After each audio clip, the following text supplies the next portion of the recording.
Eu vou falar um pouquinho sobre o início do meu contato em si com a Bíblia. Uhum. Quando você vai para a Bíblia, você vai encontrar alguns textos. Vou pegar aqui Origem da Criação. Uhum. Você tem lá, por exemplo, os 6 dias da criação, não é? E quando você olha para os 6 dias da criação, você tem lá, no primeiro dia Deus fez isso, assim, assim, assim, foi manhã, tarde, o primeiro dia, segundo dia Deus fez isso, ele vai contando ali uma relação. Geralmente, quem está dentro de uma área religiosa, independente da vertente, você olha isso como dias nossos, como o nosso dia. Então, digamos assim, você tem Deus criando tudo em 6 dias. Mas a gente precisa ver que a linguagem usada ali, ela é uma linguagem que vai retratar única e exclusivamente a questão da fé. E a fé, ela vai contra a razão, não é?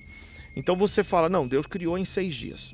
Aí você sai daquela escola bíblica dominical ou sabatina, né, ou da catequese e chega no colégio secular e você descobre, e a ciência através do seu projeto científico, que não tinha como tudo ser criado e surgido em 6 dias. Como resolver essa equação? Aí você começa a ler os textos, porque a Bíblia, ela não é, contrário a todo o restante dos livros, ela não foi feita para você ler assim, ó, de capa a capa. Quem lê a Bíblia continuada, e começa em Gênesis e vai terminar no Apocalipse, não vai entender o conteúdo que está aqui dentro. Então, como que foi feito esse processo de inspiração?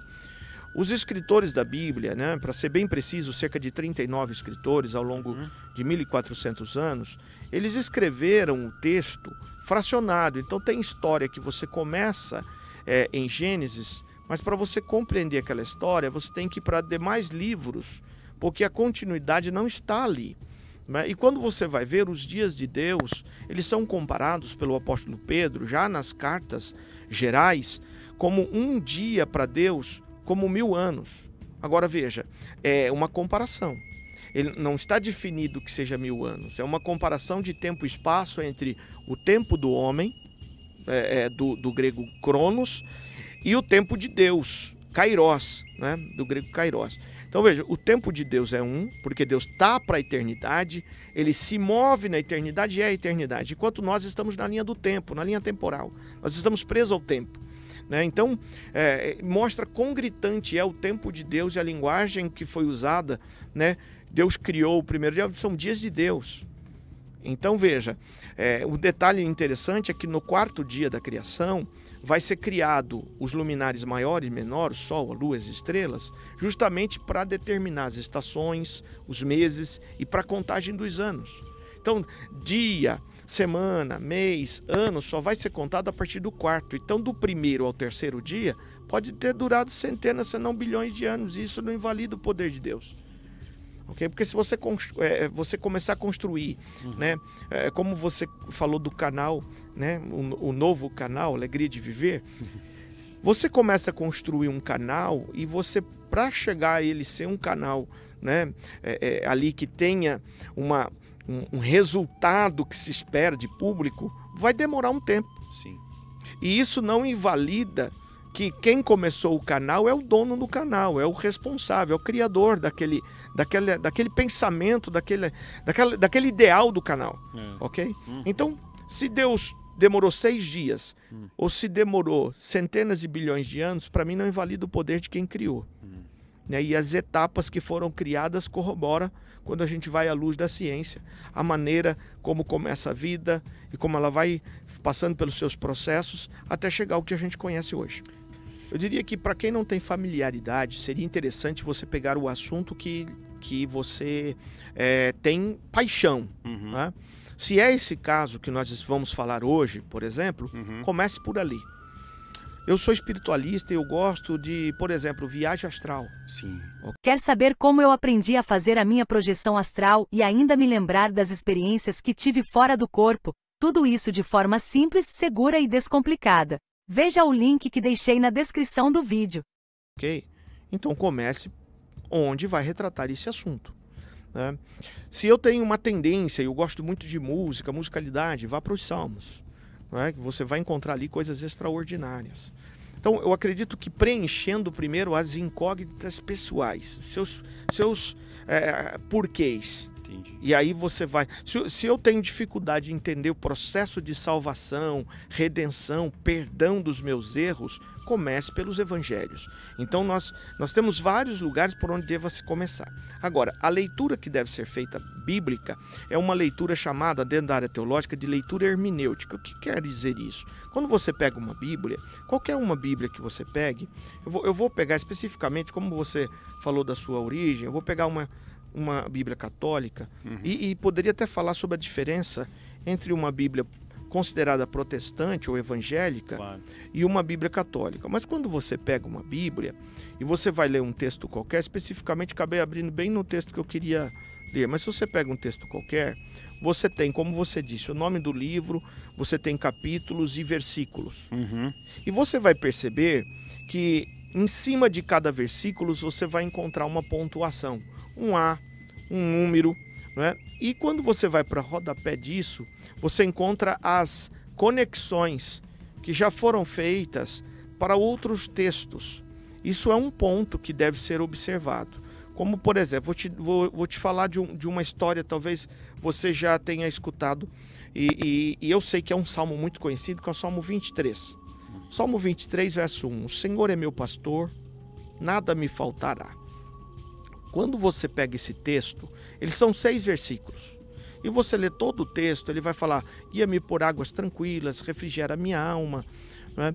A gente sabe que um banho não vai refrigerar a alma. Porque alguém mergulhando num lago não vai ter o refrigério da alma. A gente sabe que não há conexão entre o corpo e a alma desse ponto de vista do tato. Okay? Mas ele diz isso, guia-me por águas tranquilas, refrigera minha alma. Né? Faz-me deitar por pastos verdejantes. Ele vai citando algumas coisas ali.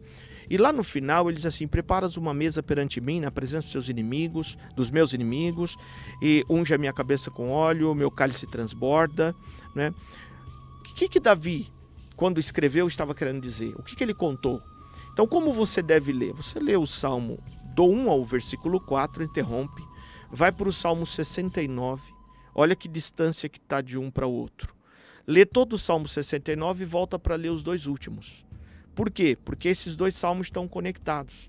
E esta história especificamente, Davi está contando de um dia que ele vai ser ungido rei, tá? Esse cálice que transborda por causa do azeite que é derramado sobre a sua cabeça, mas que na manhã daquele dia seus próprios irmãos tentaram matá-lo afogado. Agora, quem não faz essa conexão, essa leitura, chamada leitura hermenêutica, não vai conhecer a profundidade dessa história. Né? Então, é importante isso, porque elas estão feitas conexões em toda a Bíblia. E justamente para que você lendo, você precisa da inspiração que foi usada na mente dos escritores. É o único livro que você só vai compreender tendo o autor do livro lendo com você. É necessário dizer, Espírito de Deus, Espírito Santo, não é? Esteja comigo, me revele. E ele vai começar a te mostrar coisas profundas, coisas que você passa anos. Veja, eu tenho hoje 43 anos, eu sou de 1980, tenho 43 anos. Eu estudo a Bíblia desde 91. Mas, bem recente, eu encontrei algo que você pergunta para alguém que está na igreja há muito tempo, está frequentando uma religião há muito tempo, e ela diz, eu nunca ouvi isso. E eu acredito, de fato, que ela nunca ouviu. Porque eu também nunca ouvi. Poxa, eu passei pela faculdade, né, teológica, nunca ouvi, minhas pós-graduação, nunca ninguém me falou. E de repente, lendo um texto, falo, poxa, estava aqui o tempo todo, por que ninguém fala sobre isso? Por que ninguém revela isso? Por que ninguém está ensinando isso ao povo? Primeiro que nós temos assim, massa de manobra. Sim. E aí eu não quero que alguém conheça a verdade, porque vai sair da ignorância, da caixa religiosa que está. Isso é o primeiro ponto. Segundo ponto é porque não viu mesmo, não foi revelado. Porque lá em Daniel tem um texto que diz assim, escreve tudo, fecha o livro e sela ele, porque não é para agora. É para o tempo do fim. Então eu acredito que o tempo todo teve ali, mas não estava revelado. A gente lia e não conseguia entender. Vou dar um exemplo para você. Você já ouviu falar sobre o José do Egito? Sim. Foram 18 dinastias. Não é? Nenhuma dinastia até José teve a função ou cargo de governador. Só em José criou-se o cargo de governador. Só em José. Mas por quê? E o que aconteceu? José, ele era um cara que sonhava muito, né? Ele tinha sonhos e ele tinha uma facilidade de interpretar os sonhos, ok? Que não me ouça, claro, tá na internet, mas que não me ouçam dizendo isso que eu vou dizer. Veja, como ele interpretava os sonhos? Você já ouviu falar a esse respeito? Alguma coisa. Mas... Veja, José tá lá na prisão e alguém chega para ele, o copeiro e o padeiro do rei, né? De Faraó, e diz assim: olha, eu tive um sonho, e conta para ele, ele vai interpretar. O detalhe é que José tinha um copo de prata, ok? Ele olhava dentro do copo e ele tinha a interpretação dos sonhos. Se você falar isso para alguém que é de uma determinada área religiosa, ela vai falar: não, isso é heresia, ok? Você vai ser taxado como herético. Ou não, isso aí não. Por que ele precisava de um objeto? Ok? Mas quando você vai para o texto está muito claro. Ele manda colocar os cereais ali nos alforjes dos seus irmãos e o dinheiro de cada um. E no de Benjamim ele diz assim: coloca o meu copo de prata no alforje de Benjamim. E eles estão indo embora, e quando eles já estão a uma distância, ele manda alguém lá chamar, porque era uma estratégia para ele poder revelar os seus irmãos e trazer seu pai, né? E ele diz assim: manda trazê-los de volta e revista todos eles. E quando eles estão revistando, no alforje de Benjamim, né, no saco de cereais de Benjamim, encontra o copo. Aí o texto está escrito assim, ó, dessa forma: por que faz esse malefício a quem está lhe dando comida? Você está levando o copo de prata que o seu senhor usa para a interpretação dos sonhos. E tem traduções que diz assim, que ele usa para adivinhar. Compreende? Então o texto está muito claro. Ele usava um copo de prata justamente para extrair dele a revelação do sonho.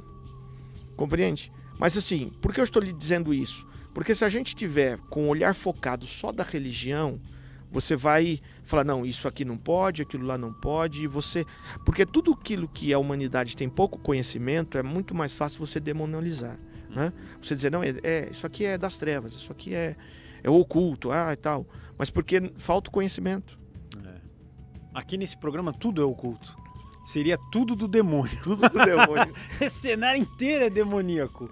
Depende no que você tá querendo enxergar também, né? Exatamente. Então, por isso que eu falo, a Bíblia não é uma decoreba, igual decorar uma fórmula física ou matemática, interpretação de texto e estudos profundos e de coisas intangíveis, inclusive, coisas que isso. é maravilhosa frase do americano, é o jornal de amanhã.